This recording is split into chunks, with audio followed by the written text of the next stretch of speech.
அனுஷ்கா வேற மாதிரி இருக்காங்க பார்க்க. இப்போ ஒரு மாறன் சார் நிஜமாக ஒரு படம் நல்லா இருக்குன்னு சொல்லிட்டு அந்த படம் இன்னும் 10 தேசிய விருது வாங்குறா. Why are you people giving us so much of importance? Okay, எதுக்கு நான் 120 ரூபா கொடுத்து போய் தேட்டரில் படம் பார்க்கணும்?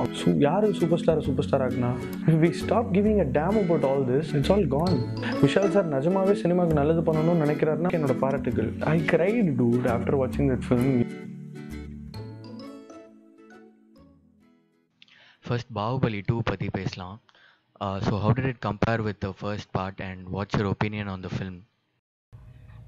Brother, see, we've been tuned in நினைக்கிறேன் in a certain fashion that ஒரு படம் வந்துட்டாலே அதுக்கப்புறம் அதே படைப்பாளி இன்னொரு படம் பண்ணுறாருன்னா ஒரு எக்ஸ்பெக்டேஷன் அப்படின்றது நம்ம காலங்காலமாக அந்த பழக்கத்திலே இருக்கோம். நம்ம அது வந்து உலக சினிமாவில் இல்லை பிற மொழி படங்களில் வந்து அந்த ட்ரெண்டை உடைக்க ட்ரை பண்ணுறாங்க. இப்போ ஒரு ஃபில்ம் மேக்கர் இன்னொரு படம் பண்ணுறாங்க அப்படின்னா எக்ஸ்பெக்டேஷன்ஸ் இருக்கிறது வேஸ்ட் என்னை பொறுத்த வரைக்கும். பாகுபலி 1, 2 அவர் எழுதும் போது ஒரே கதையாக தான் எழுதியிருக்காரு. மேபி ஃபுட்டேஜ் ஜாஸ்தி வந்ததுனால 2 பார்ட்டாக போகலாம். நம்ம எப்படி AAAக்கு சொல்கிறாங்களோ அந்த மாதிரி ஸோ 2 பார்ட்டாக போகலாம் அப்படின்னு.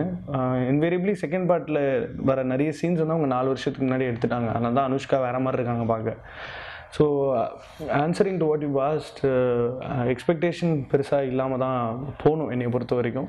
But it's inevitable, unavoidable. ஒருத்தர் மேலே உங்கள் ஒர்க் மேலே நமக்கு ஒரு அட்டாச்மெண்ட் இல்லை ஒரு லவ் வந்துருச்சு அப்படின்னா will definitely we want them to outperform themselves all the time. Part 2 வந்து அஃப்கோர்ஸ் ஒரு வெரி ஸ்ட்ரெயிட் ஃபார்வர்ட் ஸ்டோரி. ஒரு ராஜதந்திரம், பழி, அப்புறம் வலி, சஸ்பென்ஸ், இந்த மாதிரி நிறைய think the writing part was completely fine. But அதெல்லாம் தாண்டி இன் டேர்ம்ஸ் ஆஃப் இப்போ இயக்குநர்கள் கதாசிரியர்கள்லாம் எழுதும் போதே பட்ஜெட்டை மைண்டில் வச்சுட்டு தான் எழுதுகிறாங்க. பட் ஒரு மனுஷன் வந்து அதெல்லாம் விட்டுருவோம், ஒரு உலகத்துக்கு நம்ம எல்லாரையும் கூட்டிகிட்டு போகலாம் அப்படின்னு நம்பி இறங்கி அதுக்கான லாஜிஸ்டிக்ஸு, அதுக்கான ஃபண்டிங்கு, அதுக்கான ஏன்னா கிரெடிட்ஸ் முடிகிற வரைக்கும் வெயிட் பண்ணி போனால் அவ்வளோ பேர் வேலை பார்த்துருக்காங்க அந்த படத்துக்காக. அவ்வளோ டிசைன் ஒர்க் பேருக்குள்ள கம்போசிட்டிங், VFX அப்படி இப்படின்னு அதில் அவ்வளோ நம்ம ஊர் பேர்கள் பார்க்கும்போது ரொம்ப பெருமையாக இருந்தது. So Baahubali 2 made lot more sense than the first part to me. And expectation தெரியல, I don't know people, it's a perspective the end of the day. Everybody come up with their own, they feel different about one movie. So அது நம்ம சொல்ல முடியாது. But for me it was, I felt like bashing somebody at the end of the movie. I wanted to go hit somebody. I felt like Prabhas and Rana Daggubati for a second. And then of course the action sequences were over the top ன்னு சொல்லலாம். அப்படி பார்த்தா flash ஃபாஸ்ட்டாக ஓடுறது கூட traumatic தான். But அவர் ஒரு super hero அப்படின்னு ஒரு பொசிஷன் பண்ணிடுறாங்க. And we are also naturally we tend to be nice to others than our own product. So Rajamouli has done something that Shankar probably envisaged a long time back. Maybe Marudhanayagam வந்திருந்தா வேற மாதிரி இருந்திருக்கும் அப்படின்னு. But ultimately it's definitely one of the best Indian films ever made. We know you are able to give an in-depth review because you are up to date with the latest developments in cinema. How do you do that? Do you also study cinema? See, Varamalar வந்த உடனே எங்கள் அம்மாவுக்கு ஒரு OCD இருக்குது. அந்த எல்லா puzzle அது இதுன்னு எல்லாம் பண்ணிடுவாங்க. அந்த புக்கில் அப்படி என்ன தான் இருக்குதுன்னு வாங்கி திறக்கும் போது தான் நான் வாரமலர் நடுப்பக்கத்தில் சினிமா செய்திகள்னு ஒரு பகுதி இருக்குன்னு I understood. So that's when my first exposure towards cinema began. அதுக்கப்புறம் இந்தியா கிளிட்ஸ், பிஹைண்ட் விட்ஸ் மாதிரி வெப்சைட்ஸ்லாம் இருக்கான்னு தெரிஞ்சு everyday I visit them, I keep following. இப்போது ஒரு ஆர்டிஸ்ட் எடுத்துக்கிட்டோன்னா அவங்களோட ட்ராவல் ரொம்ப முக்கியம்.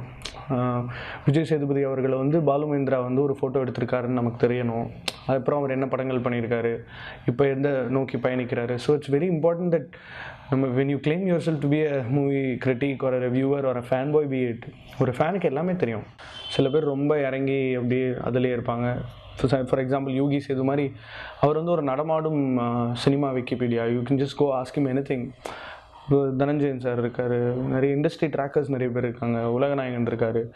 ஸோ இதுதான் ஃபீல்டு, இதில் நமக்கு எல்லாமே தெரியணும்னு முடிவு பண்ணிட்டோம்னா we have to make it a point that you can't prepare before interviews, you won't have time. இன்டர்நெட்டில் அப்படி கிடையாது. நம்ம இன்டர்வியூ எடுக்கும்போது இன்னும் நிறைய பேர் எடுக்க வெயிட் பண்ணிட்டு இருப்பாங்க. So you wouldn't have a lot of time to prepare. It's got to do with you being on the foot always. எல்லா நேரத்துலையும் எல்லாரை பற்றியும் தெரிஞ்சிருக்கணும். ரொம்ப வருத்தத்துக்குரிய விஷயம் என்னென்னா, இப்போது அந்த மூவி ரிவ்யூஸ் பண்ண ஆரம்பித்ததுக்கப்புறம் மற்ற படங்கள் பார்க்குறதுக்கு டைம் இல்லை. ஏன்னா நம்ம ஃப்ரைடே ரிலீசஸில் ரொம்ப ரெகுலராக அந்த படங்களே நம்ம பார்க்குறோம். ஸோ தமிழ் படங்கள் தான் ஃபுல்லாக க்ளவுடாக இருக்குது இப்போது. So we have to find time. போய் நெட்ஃப்ளிக்ஸில் ஏதாவது சீரிஸ் பார்க்கணும், ஒரு ஷியாம் பெனகலோட ஒரு படம் பார்க்கணும், அப்புறம் ஏதாவது ஒரு மராட்டி படம் பார்க்கணும், அப்புறம் போய் தியேட்டர் ஏதாவது we have to go enjoy theatre performance, drama, comics. So இந்த ஏலிசை நாடக மன்றமில் வெறும் சினிமான்றது ஒரு பகுதி தானே தவிர எல்லா ஆர்ட் ஃபார்ம்ஸையும் நம்ம வந்து we have to start studying and realizing. But சினிமாக்குன்னு ஒரு பேசிக் கிராமர் ஒன்று இருக்குது. How I study சினிமானா by watching films, by I am a very selfish guy. So நான் போய் இன்டர்வியூ பண்ணுறவங்க கிட்ட வந்து அந்த ப்ரொமோஷனை ஒட்டி இருக்கிற கேள்விகளுக்காக போகிறதில்ல. என்னோட டவுட்ஸ், என்னோட கிளாரிஃபிகேஷன்ஸ் அதெல்லாம் போய் நான் கேட்டுட்டு வந்துடுறேன். So every single time I do an interview, I learn a whole bunch of things from them. So that's why. But இப்போதைக்கு I've come to a point where சினிமாவில் யாரை இன்டர்வியூ பண்ணணுன்னாலும் I can immediately உடனே என்னால் பண்ண முடியும். Because that's how I've been preparing myself. அவங்களோட profile, அவங்க என்ன ஒர்க் பண்ணியிருக்காங்க, அவங்க என்ன மாதிரி படங்கள் பண்ணிகிட்டு இருக்காங்க, வேறு என்ன பண்ண போகிறாங்க, அந்த ஐடியா இருந்தாலே it's good. But cinema Sujatha வந்து எழுதியிருக்காரு, கதை திரைக்கதை எப்படி எழுதணும்னு ஒரு புக் இருக்குது. அவனோட புக்கிஷாக நாலேஜ் கிடையாது, வெறும் சினிமா உரையாடல்கள். I make it a point to have conversations with lot of film based personalities. So that gives you a lot of learning. So that's what it is. Let's talk about Motta Shiva Ketta Shiva review. It was the first time we saw you go after a film and make fun of it. Explain the thought process behind that.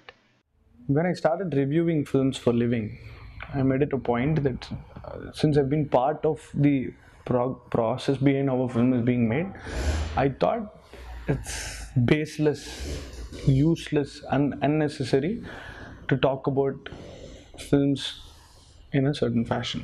இந்த ஒரு particular ஸ்டைலில் நம்ம பண்ணலாம் அப்படின்னு. ஒவ்வொருத்தருக்கு ஒரு style இருக்குது. இப்போ ஒரு மாறன் சார் நிஜமாக ஒரு படம் நல்லா இருக்குன்னு சொல்லிட்டு அந்த படம் இன்னும் 10 தேசிய விருது வாங்குறா, இல்லை 1000 நாள் பாக்ஸ் ஆஃபீஸில் ஓடுதாலாம் தெரில. அதே மாதிரி ஒரு கழுவி ஊற்றுற படமும் தேட்டரில் ஓடாமல் இருக்கான்னு தெரில. So why are you people giving us so much of importance? நாங்கள் ஏதோ ஒரு சேனலில் வீடியோ போட்டுட்ருக்கோம். we claim ourselves to be critics, reviewers, and we do film appreciation. Coming back to Motta Shiva Ketta Shiva, everybody saw it as a troll video. We just took a lot more time and involved 2 more people to tell you what we experienced. அந்த ரிவ்யூவில் எங்கேயாச்சும் இந்த படம் நல்லா இல்லை இந்த படத்தை போய் பார்க்காதீங்கன்னு நீங்கள் சொல்லியிருந்தீங்கன்னா நான் அந்த இல்லாத மீசையில் பாதி எடுத்துக்கிறேன். We didn't come up with that. So that is very insensitive when you tell people that you know this is like battle ரிவர்ஸில் சண்டை போட்டுட்ருக்காங்க. Come up with genuine attempt, come up with good film. நாங்கள் ஆட்டோமேட்டிக்காக அதை கொண்டாடி பூரிப்பில் அப்படியே அடித்து ஊற்றி உலகத்துக்கே கொடுக்க போகிறோம். You come up with a very substandard product, you come up with bad films, you come up with average films, you will not march towards progression, you will do the same old shit, keep churning the same shit. How do you expect people to take the shit? Okay, எதுக்கு நான் 120 ரூபா கொடுத்து போய் தேட்டரில் படம் பார்க்கணும் அப்படின்னு மக்கள் யோசிக்க ஆரம்பிச்சிட்டாங்கன்னா தேட்டரே இருக்காது. There will be no, it will become Saudi Arabia. There will be no films. நாங்கள் இவ்வளோ அட்டென்ஷன் வேறு இன்னும் அதெல்லாம் கொடுக்குறோன்றனால தானே இவ்வளோ ஆடுறீங்க. யார் சூப்பர் ஸ்டார் ஆக்குனா, யார் வந்து மக்கள் சூப்பர் ஸ்டார் ஆக்குனா, யார் உலகநாயகன் ஆக்குனா, அவங்களோட ஒர்க்கு பிடிச்சதுனால மக்கள் பார்த்து ஒரு பூரிப்பில் wow you the best, you deserve our love and attention and money and time, dude. Time most of all. எல்லாத்தையும் விட்டுரு. டைம் இப்போ என் வீடு ஆரேபுரம், நான் வேலைச்சேரியில் போய் ஒரு படம் பார்த்துட்டு வரணும்னா சாலிடாக என் வாழ்க்கையில் 4 மணி நேரம் காலி. அது அஷ்டோஷ் கவாரிகர் படமாக இருந்தால் 5 மணி நேரம் காலி. what do I do about that? So this thing about reviewing films பேரலாக எல்லாம் ஃபங்க்ஷன் ஆகிட்டே தான் இருக்கும். ஃபஸ்ட்டு அந்த காளிதாஸ் படம் ரிலீஸுக்கு 2 நாள் முன்னாடியே ரிவ்யூ வந்துச்சு. First ever talkie film that released. இப்போ வந்து தனுஷ் வந்து பவர் பாண்டி வந்து ப்ரெஷ் ஷோ போட்டார். Because he wanted that mileage. Critics படத்தை பற்றி பேசணும், so it will get better opening. அவருக்கு அவர் ப்ராடக்ட் மேலே நம்பிக்கை இருக்கியா? அவரை உடனே not trying to be nice to Dhanush. எவ்வளவோ பேர் படங்கள் பண்ணிட்டு தான் இருக்காங்க, அவங்களுக்கு அவங்க ப்ராடக்ட் மேலே ட்ரஸ்ட் இல்லை. இன்றைக்கி நெட்ஃப்ளிக்ஸ் வந்துட்டு என்னெல்லாமோ வந்துட்டு people are giving up TV, they are making their own bloody entertainment. Why will they go all the way to the theater, pay $150 if they booking through Book My Show and 3-4 people tickets போட்டு போயிட்டு வந்து if we stop giving a damn about all this, it's all gone. So I don't see a point in அதை வந்து argue பண்ணுறதே முட்டாத்தனம். 3 நாள் கழிச்சு அது என்ன அந்த 3 நாள் கணக்குன்னு எனக்கு புரியல. ஃபர்ஸ்ட்லி விஷால் சார் நிஜமாவே சினிமாவுக்கு நல்லது பண்ணணும்னு நினைக்கிறாருன்னா அவரோட எண்ணங்களுக்கு என்னோட பாராட்டுகள். But that's got nothing to do with stopping the reviewers from reviewing a film. It doesn't make sense. Parallelly 47 YouTube channels are reviewing a film every Friday. How will you stop them? Facebookல post போடுறவங்களை நிப்பாட்டுவீங்களா? Tweet பண்ணுறவங்களை நிப்பாட்டுவீங்களா? You can't go to everybody's residence and tell them you can't talk about a film for the first 3 days. 3 நாள் தான் படம் தேட்டர்லேயே ஓடுது. So மொட்ட சிவா கெட்ட சிவா வந்து I just felt this film, God, I cried, dude, after watching that film. என்ன கொடுமை இதுன்ற மாதிரி. Good films can make you cry, bad films can make you crib. What's your thought on critics' responsibility that people are talking about these days? If it's a profession, or if it's something that involves you making money out of it, or if it gives you fame, or it gives you personal attention, or if somebody gives a damn about you, you need to be responsible. Anything be it. The amount of effort that's been put to make a movie is not directly proportional to the review. So critics and movie reviewers being responsible is, for me, I don't believe in attesting or endorsing the fact that yes, go watch this movie, yes, don't go watch this movie. அதில் எனக்கு நம்பிக்கை இல்லை. இந்த movie நல்லா இருக்குது நல்லா இல்லைன்ற வார்த்தைகள் பயன்படுத்துறதுல கூட எனக்கு பிலீஃப் இல்லை. அந்த விஷயங்கள் நல்லா இல்லை நல்லா இருக்குன்ற வேணா சொல்லாமே தவிர ஐ டோன்ட் பிலீவ் இன் ஹோல்சமாக nobody is busy planning to make a bad film. Everybody come, let's do one mocka film. No. It's just that with some particular EQ people come together and they do something. So reviewers or critics as such, they have to make it a point that வாங்க ஒரு சுமார் படம் வந்துருச்சு கிளிக்கலாம். I will still like to reconfirm by saying that Motta Shiva Ketta Shiva review was a review at the end of the day. We were talking about the film. We weren't trying to personally target at things or people or anybody associated to the film. So it's naturally need of the hour for you to be responsible. Yes, you have to be responsible. You're either stopping people from coming into the theaters or you're going to bring 10 extra people. That's how it is. So அதனால தான் சொல்கிறாங்க.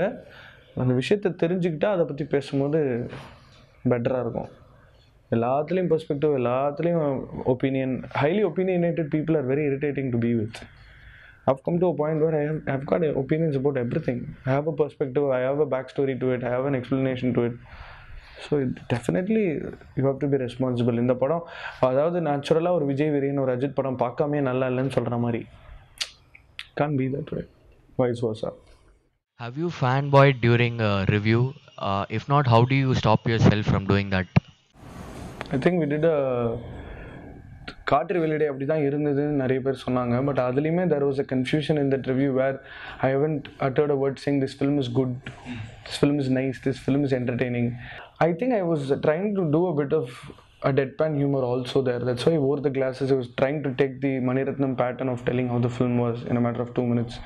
Like, this is amazing. I have never used adjectives there. This is what I felt. I make it a point that I avoid இல்லைனா sustain பண்ண முடியாது. And I was being trolled for that review also for being very. அது என்ன அப்படின்னா, ஒரு படம் அவங்க பார்த்துட்டு வந்துட்டு ஏன் நீ கம்மியாக கிழிச்சிட்ட அப்படின்றது தான் their gratification. What they expected was that I wasn't looking at that and I don't do that either. So cool.